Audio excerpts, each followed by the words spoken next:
laying it on the line, trying to grab a line. This is very high risk. Contact sport. Legendary Bigfoot gets nasty. 12-year-old versus home burglar. Sprint cars, Perrier. Expect risks in contact sports, but smack in the face can bring one to their knees. Extreme bikes get extremely high, while down it's downright dirty. And this stuntman gets fired up. We're talking high risk. When moviegoers see 12 seconds of a bad guy burning in back streets of heaven, little do they know what all went into the scene and the risks that are involved. Veteran stuntman James Fuentez has done burn scenes before. They're somewhat common, but you've never seen one where the burning character is operating a weapon. How does it compare? Well, it's hotter, it's busier, you know. This one I probably am concerned about. You know, I'm not afraid of it, but I'm definitely concerned. Get the proximity suit as snug as possible over the blue Nomex race suit. Got to reduce bulk so the burn victim doesn't look padded. Fireman's boots.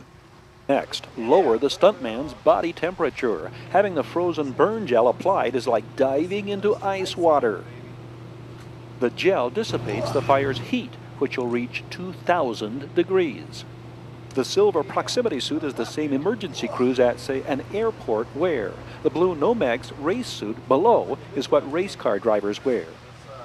Good time to point out this stunt from Divine Gordon's back streets of heaven is performed amid triple-digit temperatures in the baking Mojave Desert, temperatures hitting as high as 118 this afternoon. The G jacket from the burn wardrobe. A Nomex hood dipped in burn gel. The layer of Nomex over everything so flames can't come up into the helmet. Helmet vents are taped shut because fire follows air. The fuel, specially formulated. Fuel that'll produce a better flame color and more black smoke, but at a higher temperature. Most stunt burns have flames reach about 800 degrees. Remember, we said this one will get up to about 2,000 degrees. It's a risky gag. I mean, you know, the fire is one thing, and that's all fine and dandy, but you got, what people don't realize, you have heated vapor. And when you breathe that, that's when the problems really occur, you know. People like that have breathed it, they tend to puke up a lot of green stuff afterwards, you know.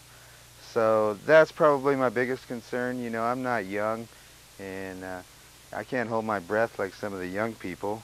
But Gary Roberts, a great stunt coordinator. He's done thousands of these, so I pretty much feel, you know, pretty comfortable about it.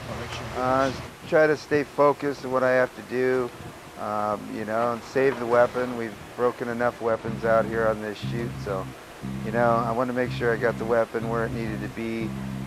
It jammed, you know, that happens. Go, action!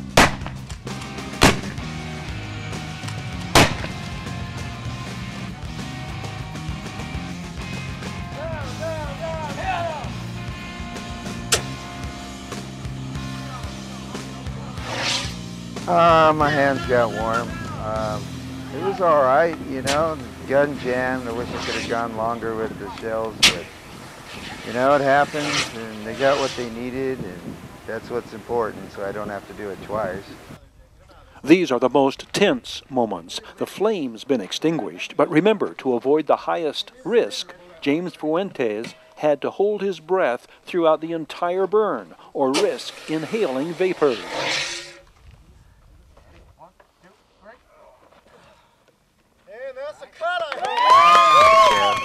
I don't know, you know, as long as the director's happy, I'm happy, Gary's happy.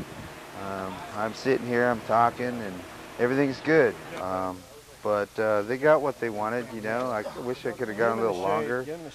My hands were getting really hot, and I was aware of that. But if the shotgun would have kept going, I would have went longer, you know, which probably wasn't a good idea. But Gary said the clothes were burning off me, and I heard him, you know, make the call. So I went down, and you know, once the shotgun malfunctioned, there wasn't a whole lot I could do except play around anymore anyway.